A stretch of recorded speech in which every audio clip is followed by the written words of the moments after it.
You call those shoes? Mrs. Hawkins' voice sliced through the classroom, sharp as broken glass. Or is this some kind of poverty project, Lila? Lila Thompson's hands tightened around her notebook, knuckles whitening. She didn't look up. She couldn't. The laughter started as a snicker from the back row, then spread like wildfire, first a few, then nearly everyone. Even the ones who usually smiled at her. Even the ones who'd once asked to borrow her colored pencils. She stared at her feet. The shoes were clumsy, sure, stitched from old denim, soda-can tabs, and the rubber of a bicycle tire. The laces were braided from plastic bags. They weren't pretty, but they were hers. She'd spent 3 nights hunched over the kitchen table, hands sticky with glue, fingers raw from threading the needle. She'd done it because her old shoes had holes, and Mom said there was no money for new ones until next month. But she'd also done it because she believed in the idea that trash could become treasure, that something broken could be made whole again. Now, every eye in the room was on her. Some wide with mockery, some with pity, a few with something like shame. Lila's cheeks burned. She wanted to disappear, to shrink so small she could slip between the floorboards and never be seen again. Mrs. Hawkins wasn't finished.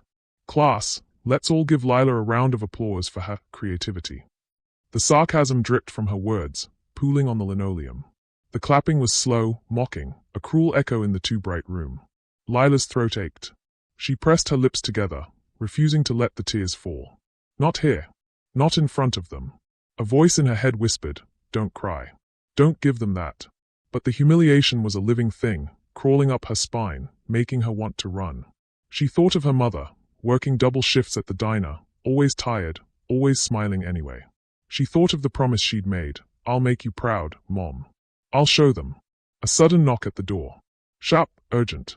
The laughter died instantly, as if someone had flipped a switch. Mrs. Hawkins smoothed her skirt, her face shifting into the polite mask she wore for parents and visitors. "Come in," she called, voice suddenly sweet. The door swung open. In stepped a man in a navy suit, his hair a little too long, his eyes bright with something like mischief. He was followed by 2 people with cameras and a woman holding a clipboard. The class fell silent. Even Mrs. Hawkins seemed to shrink a little. The man smiled, scanning the room. "Good morning, everyone. Sorry to interrupt. I'm Raymond Ellis, your mayor. I hope I'm not intruding." A ripple of excitement ran through the class. "The mayor? Here? In their classroom?" Mrs. Hawkins straightened, her voice trembling just a little. "Of course not, Mayor Ellis. We're honored. What brings you to our school?" He grinned, glancing at the clipboard. "I'm here to meet a very special student. Someone whose invention caught my attention online. We're launching a citywide initiative, and I wanted to congratulate the young innovator in person." Lila's heart thudded. She looked up, just for a second, then quickly down again. It couldn't be her. No one knew about her shoes except her mom and her best friend, and she'd sworn them to secrecy. The mayor's eyes swept the room, then landed on her feet. He froze. For a moment, the world seemed to stop. The cameras clicked. The woman with the clipboard whispered something, but the mayor didn't move. He stared at Lila's shoes, his expression shifting from surprise to awe. "Those," he said softly, "are the shoes." Mrs. Hawkins blinked. "Excuse me." The mayor stepped forward, kneeling so he was eye level with Lila. "You're Lila Thompson, aren't you?" Lila nodded, barely breathing. He smiled, warm and genuine. "I saw your recycled shoe design online. It's brilliant. You've inspired our new Eco Kids initiative. The city wants to fund your idea, to help kids all over make their own shoes from recycled materials. You're a real innovator, Lila." The class gasped. Mrs. Hawkins' face drained of color. The cameras flashed. Reporters scribbled notes. Lila's world spun. She looked at her shoes, her poverty project, and for the first time, she saw them through someone else's eyes. Not as a mark of shame, but as a badge of courage. "Hey, my friend, hope you're doing well. Drop a comment and let me know how you're feeling about this story so far and where you are watching from. Some stories are too close to my heart to share on YouTube. I send those, along with little life lessons and surprises, to my email circle. If you'd like to be part of it, you can join with the link in the description." Lila's hands trembled, but she lifted her chin. The mayor was still talking, but she barely heard him. All she could think was, maybe I'm not broken. Maybe I'm something new. In the back of the room, her best friend caught her eye and smiled, tears shining. But Mrs. Hawkins' lips were pressed into a thin, white line. She looked at Lila, then at the mayor, then back at the shoes. Something flickered in her eyes, fear, maybe, or regret. The clock on the wall ticked, loud and insistent. Lila realized, with a jolt, that everything had changed. Not just for her, but for everyone watching. And somewhere, hidden in the mayor's words, was a clue, a detail no one noticed yet, but that would change everything before the day was done. Lila's mind spun as the mayor's words echoed in the stunned silence. She felt the weight of every gaze, her classmates, the cameras, Mrs. Hawkins' cold stare. For a moment, she was both nowhere and everywhere at once, floating above the room, watching herself become someone she didn't recognize. Is this really happening? She wondered, her heart pounding so hard she thought it might burst through her chest. The mayor straightened, still smiling. Lila, would you mind telling us how you came up with your design? Lila's mouth went dry. She glanced at Mrs. Hawkins, who gave a tight, forced smile, her eyes warning. Lila hesitated, but the mayor's gentle nod gave her courage. I didn't have new shoes, Lila said, her voice barely above a whisper. So I made some. I used things we were going to throw away. My mom always says, don't waste what you can use again. The mayor's eyes softened. That's not just resourceful, Lila. That's visionary. You saw a problem and solved it in a way that helps the planet. That's what we need more of in this city. A few classmates shifted in their seats, suddenly unsure. The girl who'd laughed the loudest, Tessa, looked down at her desk, her cheeks pink. Mrs. Hawkins cleared her throat. Well, I suppose we should all be proud of Lila's ingenuity. But let's not forget, class, that proper footwear is part of the dress code. The mayor's head snapped toward her. With respect, Mrs. Hawkins, I think Lila's shoes are the most important thing anyone's worn in this school all year. A ripple of laughter, this time genuine, ran through the room. Lila felt a strange warmth in her chest, a flicker of pride she'd never known before. But beneath the surface, tension simmered. Mrs. Hawkins' smile was brittle, her eyes cold. Lila recognized that look. She'd seen it before, when her mother had come to parent-teacher night in her waitress uniform, and Mrs. Hawkins had barely concealed her disdain. The mayor turned to the class. I want to invite all of you to participate in the Eco Kids initiative. We'll be holding a citywide contest for the best recycled shoe designs. The winner's school will receive a grant for sustainability projects. Lila's already inspired us, now it's your turn. The class buzzed with excitement. Even the kids who'd mocked her now looked at Lila with something like admiration, or envy. But Lila's best friend, Jonah, caught her eye and mouthed, "You did it." He grinned, his own shoes scuffed and patched, a silent solidarity between them.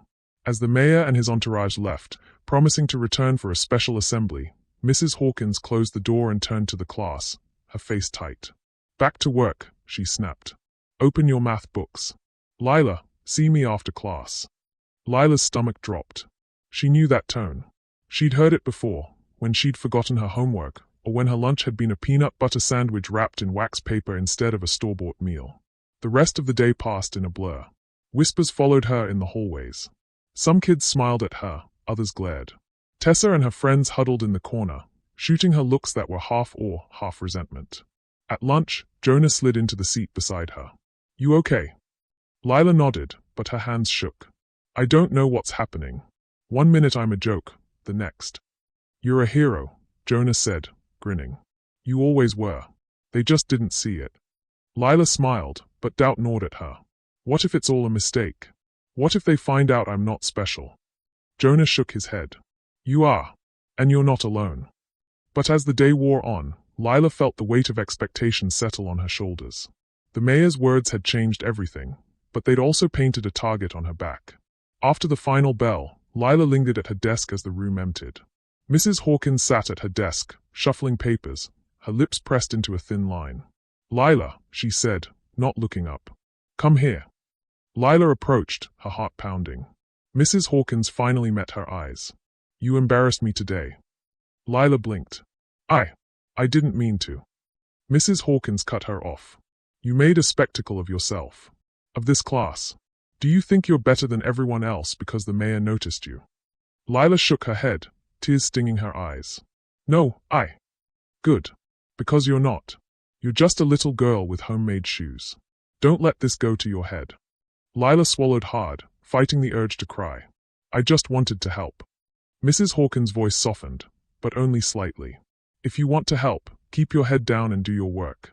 Leave the big ideas to people who know what they are doing. Lila nodded, her dreams crumbling. She turned to leave, but Mrs. Hawkins' next words stopped her cold. And Lila, don't tell anyone what we talked about. It wouldn't look good for either of us. Lila left the classroom, her heart heavy. The hallway was empty, the echoes of laughter and applause already fading. She felt smaller than ever, her moment of triumph tainted by Mrs. Hawkins' words. Outside, Jonah waited for her. What did she say? Lila hesitated, then shook her head. Nothing. Let's go home. But as they walked, Lila couldn't shake the feeling that something had shifted. The world had seen her, just for a moment, but now, the cost of that visibility was becoming clear. That night, as she sat at the kitchen table, her mother bustling around the tiny apartment, Lila stared at her shoes. She traced the stitches with her finger, remembering the hope she'd felt as she made them. Her mother sat beside her, brushing a strand of hair from Lila's face. You did something amazing today, honey. Don't let anyone take that from you. Lila nodded, but the doubt lingered. She wondered if the world would ever let her be more than the girl with the homemade shoes. And somewhere, in the shadows of her mind, a new fear took root. What if Mrs. Hawkins was right? The next morning, Lila woke to the sound of her mother's voice, soft but urgent. Lila, honey, wake up. You need to see this. Lila rubbed her eyes and shuffled into the living room, where her mother sat on the worn couch, clutching her phone. On the screen, a local news anchor smiled brightly, a photo of Lila's shoes displayed beside her. And in other news, a 10-year-old student at Willow Creek Elementary has inspired a citywide sustainability initiative with her homemade shoes, crafted entirely from recycled materials. Mayor Raymond Ellis praised the design, calling it the future of eco-innovation. Lila's heart leapt and twisted at the same time. She watched as the camera cut to a clip from the previous day, her face, wide-eyed and nervous, the mayor kneeling beside her. The words "local hero" scrolled across the bottom of the screen. Her mother squeezed her hand. I'm so proud of you, baby. Lila smiled, but her stomach churned. She remembered Mrs. Hawkins' warning. Don't let this go to your head. Don't tell anyone what we talked about. At school, the atmosphere had changed. Kids who'd never spoken to her before crowded around her locker, asking questions, wanting to touch her shoes. Some offered compliments, others just stared. Tessa, who'd mocked her the day before, sidled up with a forced smile. Hey, Lila. So, I was thinking, maybe you could help me make a pair? For the contest. Lila hesitated, unsure. I guess so. Tessa's smile widened, but there was something calculating in her eyes. Great. I'll come over after school. Jonah appeared at her side, frowning. You don't have to help her if you don't want to. Lila shrugged. It's fine. Maybe she really wants to learn. But as the day wore on, the attention became overwhelming. Teachers stopped her in the hallway, asking about her process. The principal called her to the office to congratulate her, promising a special assembly in her honor. Even the lunch lady gave her an extra cookie. Yet, beneath the surface, Lila sensed something was off. Mrs. Hawkins barely acknowledged her, her praise in class stiff and insincere. During math, she called on Lila repeatedly, each question harder than the last, as if daring her to fail. At recess, Lila sat on the swings, her shoes scuffing the dirt. Jonah joined her, his face serious. Be careful, he said quietly. People change when there's something to gain. Lila nodded, feeling the truth of his words. She glanced at the school entrance, where Mrs. Hawkins stood talking to a man in a suit, someone Lila didn't recognize. They glanced her way, then quickly looked away. After school, Tessa and two of her friends showed up at Lila's apartment, arms full of old clothes and plastic bags. They crowded around the kitchen table, chattering and laughing, but Lila felt like an outsider in her own home. Tessa leaned in, her voice low. So, what's your secret? How did you get the mayor to notice you? Lila shrugged. I just made the shoes. That's all. Tessa rolled her eyes. Come on, there's got to be more to it. Did you send him a letter or something? No. I just posted a picture online. My mom helped me. Tessa exchanged a glance with her friends, then smiled sweetly. Well, maybe you can help us make ours look just as good. We want to win, too. Lila forced a smile, but her hands shook as she showed them how to cut the fabric, how to braid the laces. The girls whispered to each other, their laughter sharp and secretive. When they left, Lila's mother hugged her. You don't have to let them use you, honey. Lila shook her head. It's okay.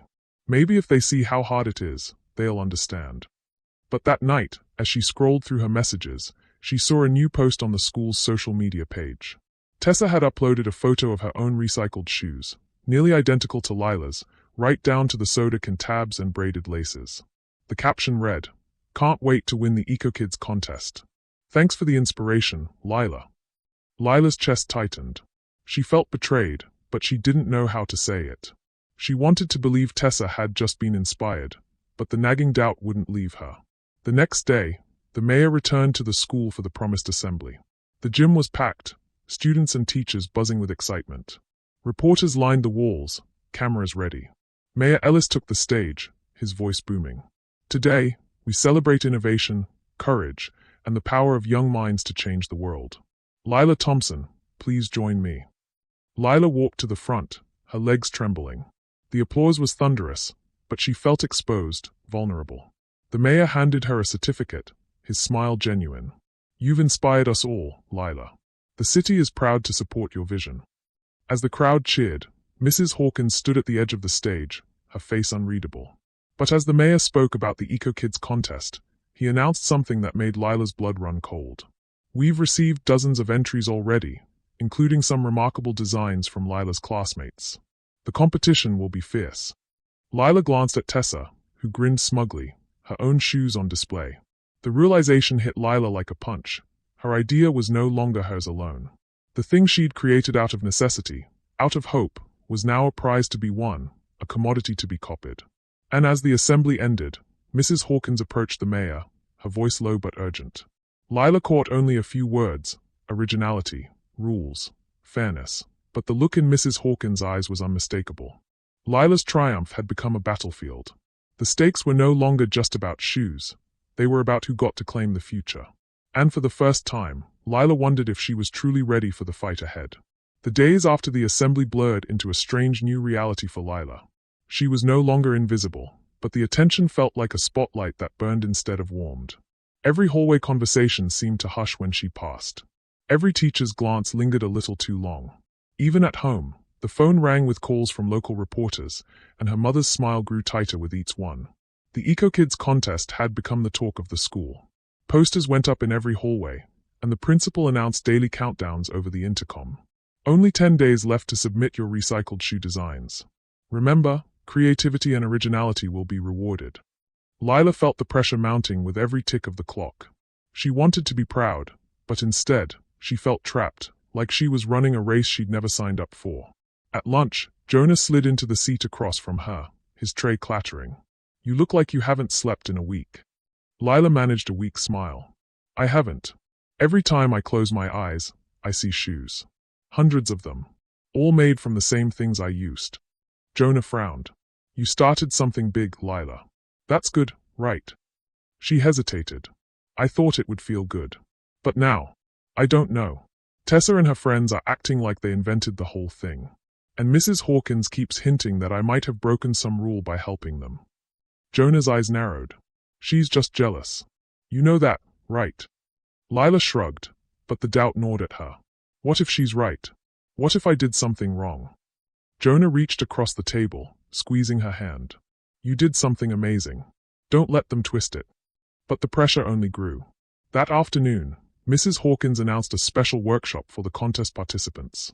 Lila's name was at the top of the list, along with Tessa, her friends, and a few other students. The workshop was held in the art room, the tables covered in scraps of fabric, plastic bottles, and old shoelaces. Mrs. Hawkins stood at the front, her smile brittle. Welcome, everyone. Today, we'll be working on your contest entries. Remember, your designs must be your own work. No copying. No outside help. Her eyes lingered on Lila, the message clear. Lila's hands shook as she gathered her materials. Tessa sidled up beside her, her voice low. Don't worry, Lila. I won't tell anyone you helped me. It'll be our little secret. Lila stared at her, anger and fear warring inside her. I didn't help you cheat. I just showed you how I made mine. Tessa smirked. Same difference. May the best girl win. The workshop was a pressure cooker. Every student eyed the other's work, measuring, comparing, copying. Mrs. Hawkins circled the room, her comments sharp and pointed. Originality, class. That's what we're looking for. Some of you might want to rethink your designs if they look too much like someone else's. Lila's cheeks burned. She wanted to scream, to tell everyone the truth. But the words stuck in her throat. After the workshop, Lila lingered behind, gathering her things. Mrs. Hawkins approached, her voice low. I hope you understand, Lila, that this contest is about fairness. If it comes out that you helped others with their designs, you could be disqualified. Lila's eyes widened. But I didn't. Mrs. Hawkins cut her off. Intentions don't matter. Perception does. I'd hate for your moment in the spotlight to end badly. Lila left the room, her heart pounding. She felt trapped, caught in a web she couldn't escape.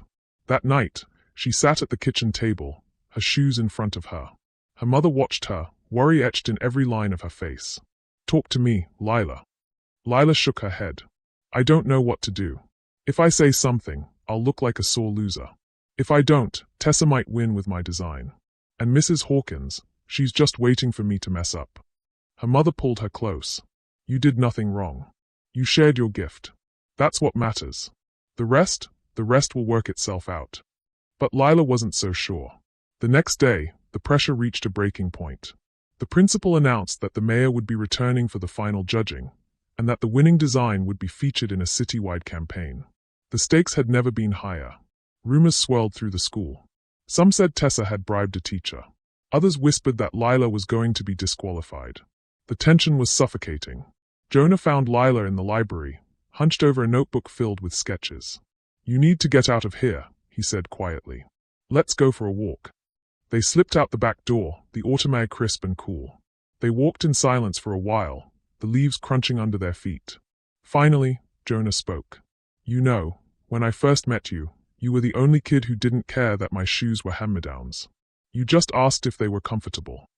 Lila smiled, the memory warming her. They were cool. I liked the blue stripes. Jonah grinned. You see things differently, Lila. That's your gift. Don't let them take that from you. Lila nodded, but the fear lingered. What if I lose? What if everyone forgets about me? Jonah stopped, turning to face her. Then you'll still be you. And that's enough. They walked back to school a little lighter, but the storm was still brewing. The next day, Lila arrived to find her locker vandalized. Someone had scrawled cheetah in red marker across the door. Her heart sank. Tessa stood nearby, arms crossed, a smirk on her face. Looks like not everyone thinks you're a hero. Lila fought back tears, scrubbing at the marker with her sleeve.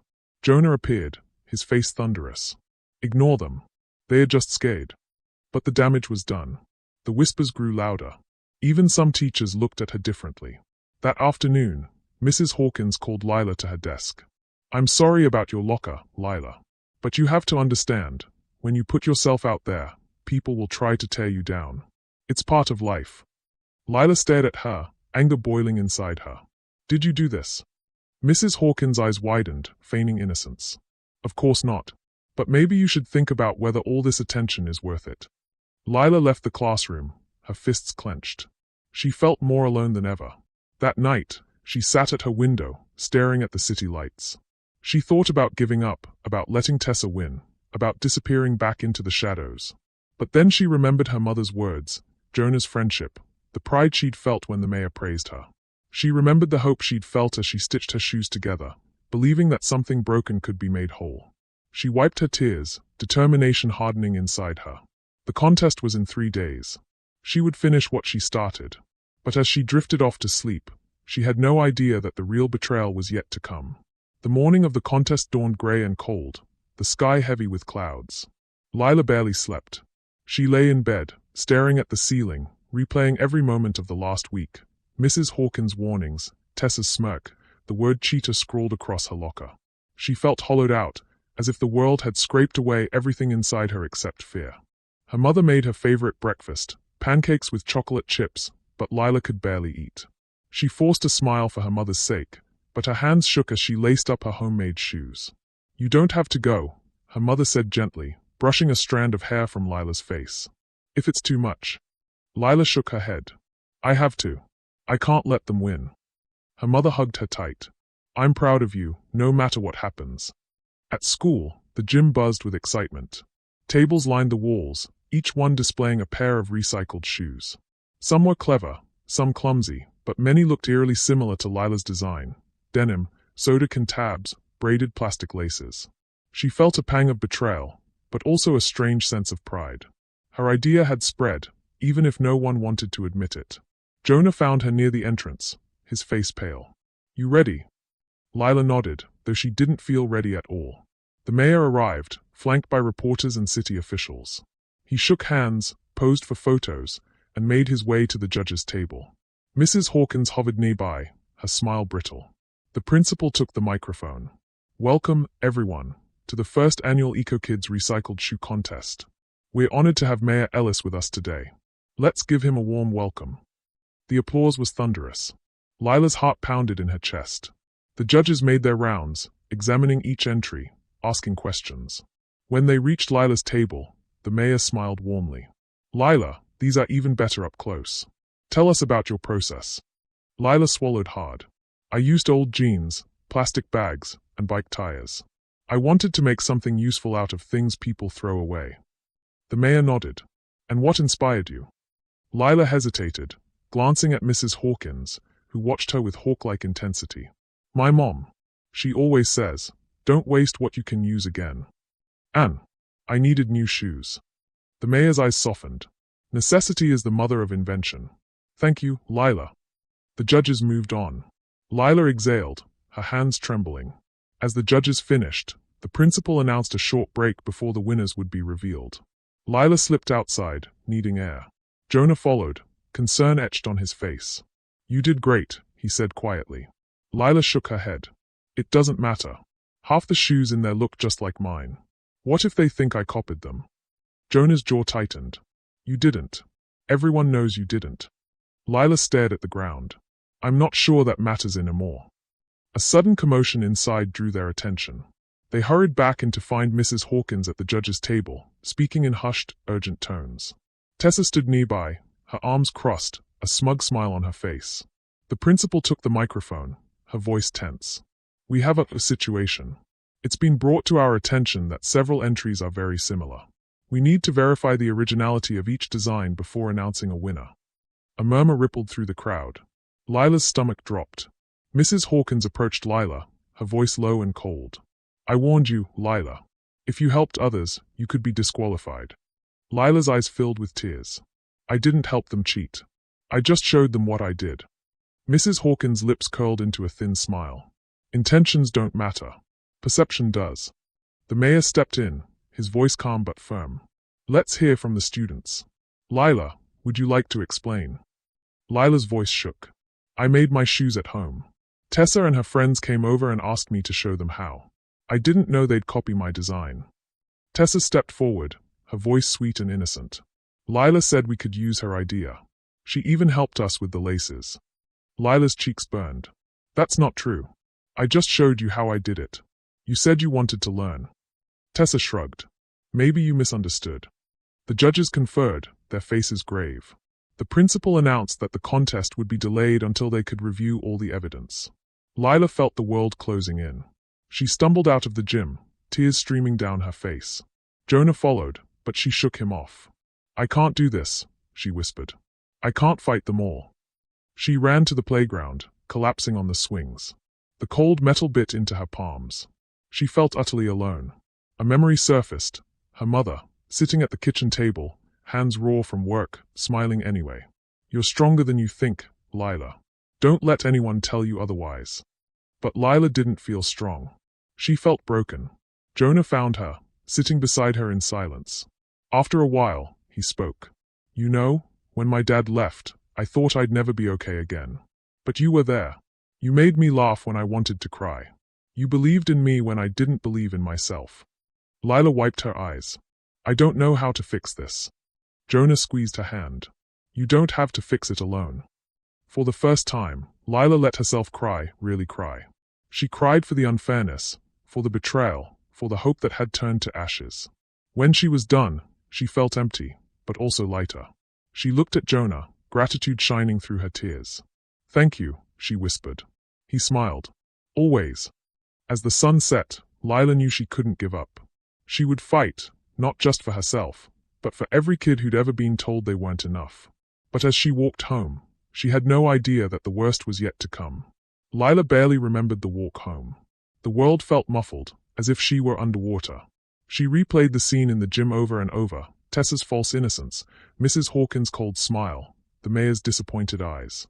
She'd never felt so powerless, so exposed. At home, her mother was waiting, worry etched deep in her face. "What happened, honey?" Lila collapsed into her mother's arms, sobbing. "They think I cheated. They think I helped everyone copy my shoes. I tried to explain, but no one believes me." Her mother held her tight, rocking her gently. "I believe you. And Jonah believes you. That's what matters." But Lila shook her head. "It's not enough. They are going to take everything away. The contest, the project, everything." Her mother brushed her hair back, her voice fierce. "You are not what they say you are. You are what you do next."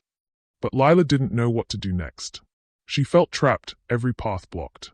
If she fought back, she'd look like a sore loser. If she stayed silent, she'd lose everything she'd worked for. That night, she lay awake, staring at the ceiling. The city lights flickered through the window, casting strange shadows on the walls. She thought about running away, about disappearing so no one could hurt her again. But then she thought of Jonah, of her mother, of the kids who'd started making their own shoes because of her. She thought of the hope she'd felt, the pride, the belief that she could make a difference. She sat up, grabbing her notebook. She began to write, not about the contest, but about why she'd made the shoes in the first place. About her mother's sacrifices, about the landfill near their apartment, about the kids who got teased for wearing hand-me-downs. She wrote until her hand cramped, pouring her heart onto the page. The next morning, she woke to a pounding on the door. Her mother answered, and Lila heard voices, angry, urgent. She crept to the hallway, peeking around the corner. Mrs. Hawkins stood in the doorway, her face flushed. "We need to talk, Lila." Lila's mother stepped between them. "If you have something to say, you can say it to both of us." Mrs. Hawkins hesitated, then stepped inside. "The judges are meeting today. They are considering disqualifying you. I wanted to give you a chance to withdraw quietly, to avoid embarrassment." Lila's mother's eyes blazed.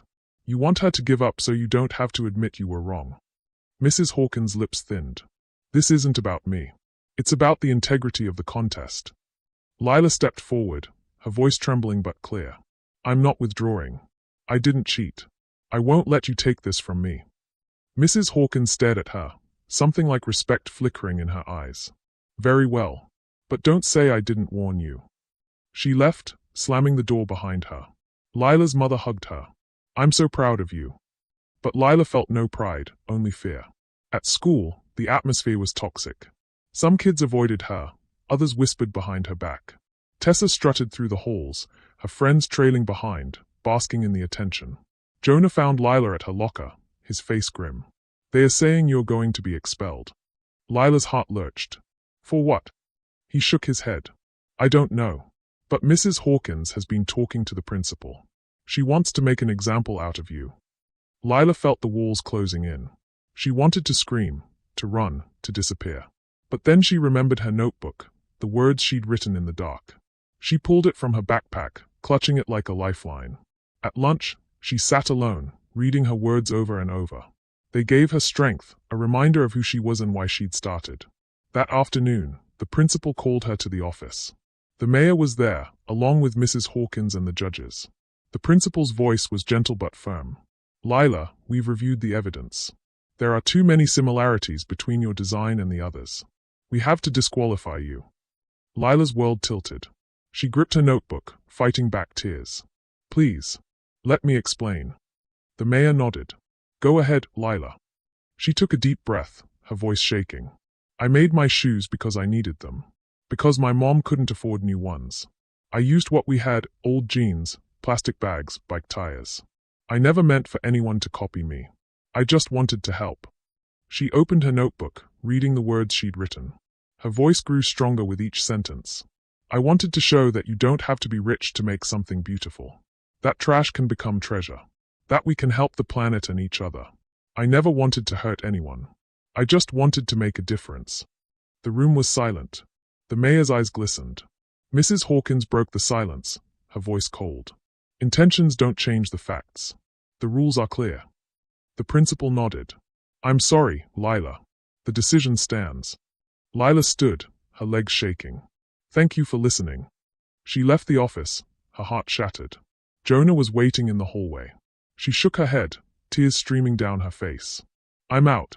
They disqualified me. Jonah hugged her, holding her as she sobbed. I'm so sorry, Lila. For the rest of the day, Lila drifted through the halls like a ghost. She felt invisible again, but this time it hurt more than ever. That night, she sat at her window, staring at the city lights. She thought about giving up, about letting the world win. But then she remembered her mother's words, "You are what you do next." She opened her notebook, reading her words one last time. She knew what she had to do. She would tell her story, no matter who tried to silence her. Lila barely slept that night. She sat at her desk, notebook open, the city's distant hum drifting through the window. Her mind spun with everything she'd lost, her chance at the contest, her reputation, the hope she'd carried for weeks. But as she read her own words, she felt a flicker of something stubborn and bright. She couldn't let it end like this. Not for her, not for the kids who'd started believing in themselves because of her shoes. The next morning, Lila made a decision. She would tell the truth, publicly, no matter the cost. She would risk humiliation, risk being called a sore loser, risk everything. But she would not let her story be twisted by fear or by Mrs. Hawkins' threats. At breakfast, she told her mother her plan. I want to read my story at the assembly. I want everyone to know why I made the shoes, and what they really mean. Her mother's eyes filled with tears, but she nodded. I'll be there, no matter what happens. At school, the tension was thick. The final assembly was scheduled for that afternoon. The mayor would announce the winner, and the whole school would be watching. Lila's hands shook as she walked through the halls, but she kept her head high. Jonah met her at her locker. Are you sure about this? Lila nodded. I have to, even if it means losing everything. He squeezed her hand. You're the bravest person I know. As the gym filled with students, teachers, and parents, Lila waited backstage, clutching her notebook. She could hear the buzz of the crowd, the scrape of chairs, the nervous laughter. She peeked through the curtain and saw Tessa at the front, her friends clustered around her, Mrs. Hawkins standing nearby with a look of smug satisfaction. The principal took the stage, welcoming everyone. The mayor followed, his voice warm and steady. Today, we celebrate the creativity and resilience of our city's youth. Every entry in the EcoKids contest is a testament to what's possible when we work together for a better world. He paused, glancing at the judges' table. Before we announce the winner, one of our students has asked to share her story. Lila Thompson, would you join us? A hush fell over the gym as Lila stepped onto the stage, notebook in hand. Her legs trembled, but she forced herself to look out at the sea of faces, her classmates, her teachers, her mother in the back row, Jonah beside her. She took a deep breath and began to read. I made my shoes because I needed them. Because my mom works hard, but sometimes it's not enough. I used what we had, old jeans, plastic bags, bike tires, because I wanted to show that you don't have to be rich to make something beautiful. I wanted to help the planet, and I wanted to help kids like me, who get teased for wearing hand-me-downs. Her voice grew stronger as she continued. I never meant for anyone to copy me. I just wanted to share what I'd learned. I wanted to make a difference. I know I've been disqualified, but I'm proud of what I made. And I hope it inspires you to believe in yourselves, even when the world tries to tear you down. She closed her notebook, her heart pounding. For a moment, the gym was silent.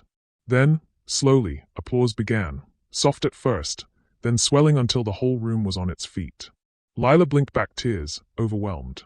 The mayor returned to the microphone, his voice thick with emotion. Thank you, Lila. Your courage is exactly what this city needs. He turned to the judges.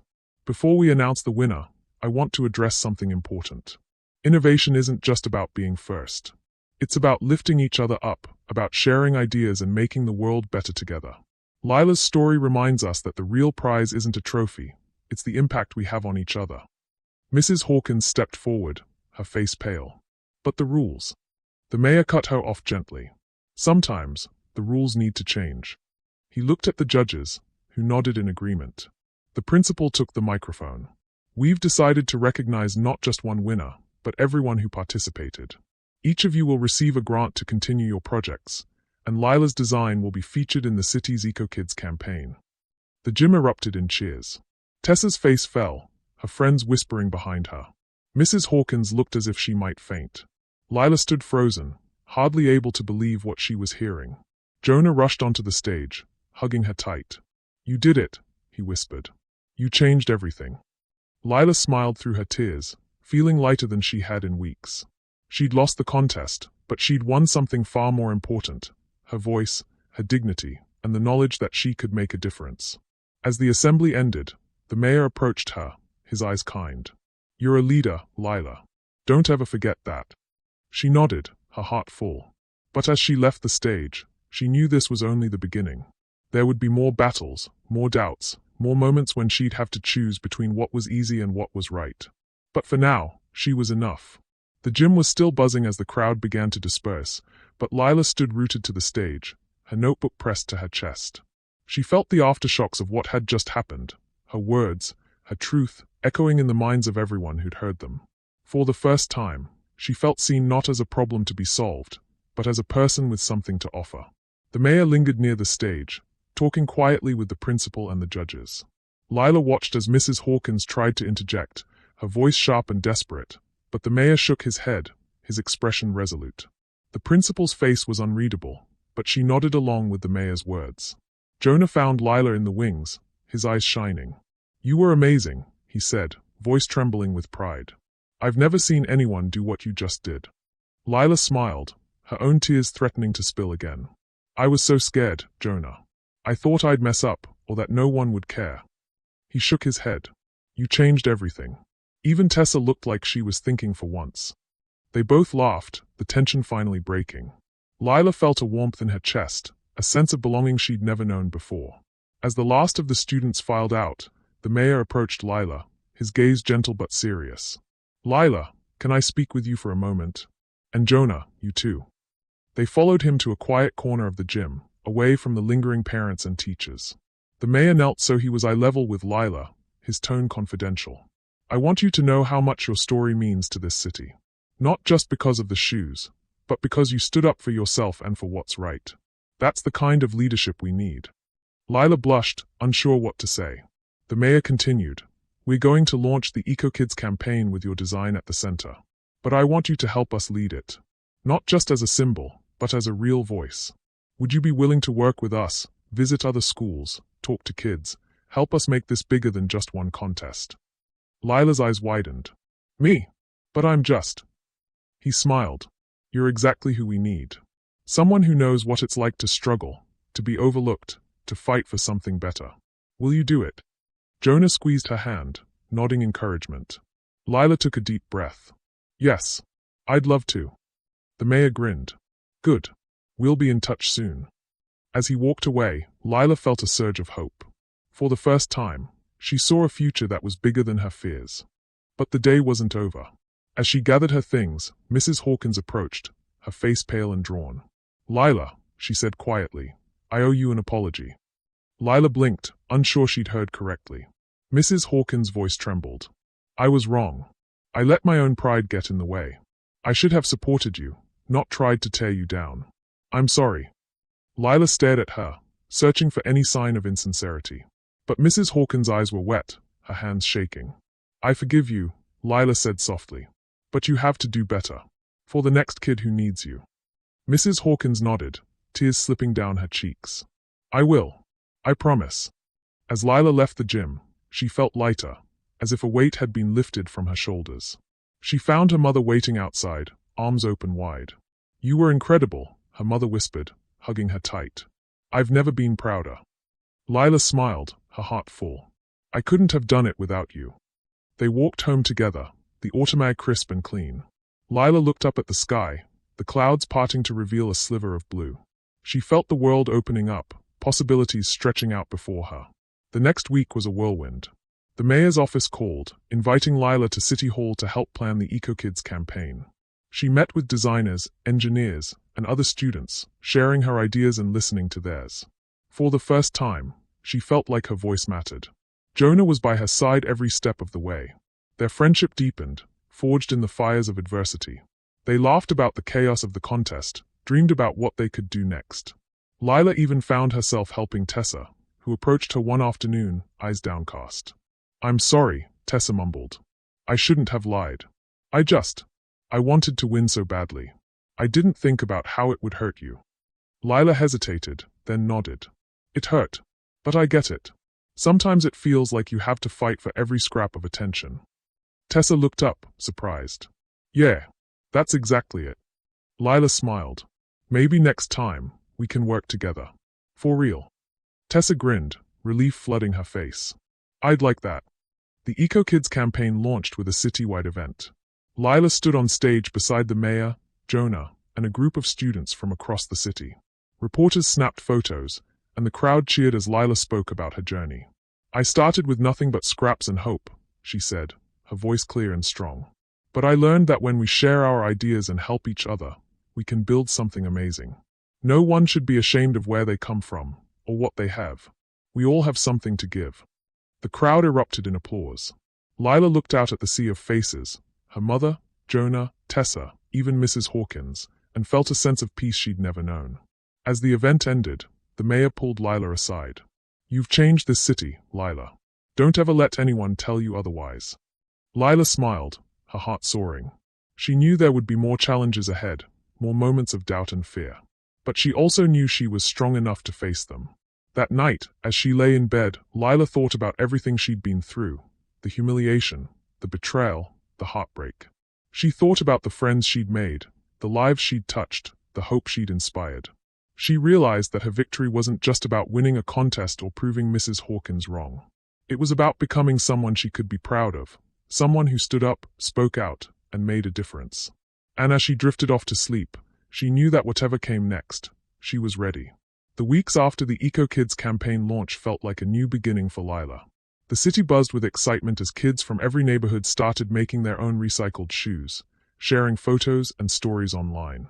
Lila's inbox filled with messages from students she'd never met, some from across town, some from across the country, thanking her for showing them that their ideas mattered. At school, everything felt different. The whispers in the hallway had changed from suspicion to admiration. Even teachers who'd once looked at her with doubt now greeted her with genuine smiles. Mrs. Hawkins, true to her word, became a quiet champion for every student who dared to be different. She started a makers club after school, inviting anyone with an idea, no matter how strange or small, to join. Lila and Jonah became the heart of the club. They helped younger kids with their projects, cheered the loudest at every small victory, and made sure no one ever felt alone at the work tables. Tessa joined too. Her competitive edge softened into a real desire to help others. The three of them, once divided by jealousy and fear, now worked side by side, their laughter echoing through the halls long after the final bell. One afternoon, as the club wrapped up, Mrs. Hawkins called Lila aside. I want to thank you, she said, her voice soft. You taught me more than I ever taught you. I hope you'll keep teaching, wherever you go. Lila smiled, feeling the truth of those words settle deep in her chest. I will. I promise. At home, Lila's mother watched her daughter with pride and wonder. She saw the way Lila's eyes sparkled when she talked about her next project, the way she carried herself with quiet confidence. One evening, as they sat together on the couch, her mother squeezed her hand.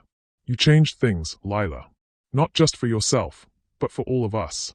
Lila leaned her head on her mother's shoulder, feeling safe and seen. I just wanted to help. I never thought it would matter this much. Her mother kissed her forehead. It always matters, honey. Even the smallest kindness can change the world. The mayor kept his promise, inviting Lila to City Hall for meetings about new sustainability projects. She spoke at assemblies, visited other schools, and even appeared on local TV. Each time, she told her story, not just about the shoes, but about the power of believing in yourself, even when no one else does. But Lila never forgot where she started. She kept her first pair of homemade shoes on her bedroom shelf, a reminder of the girl who dared to dream when everyone else laughed. Sometimes, late at night, she'd slip them on and walk quietly through the apartment, feeling the strength in every step.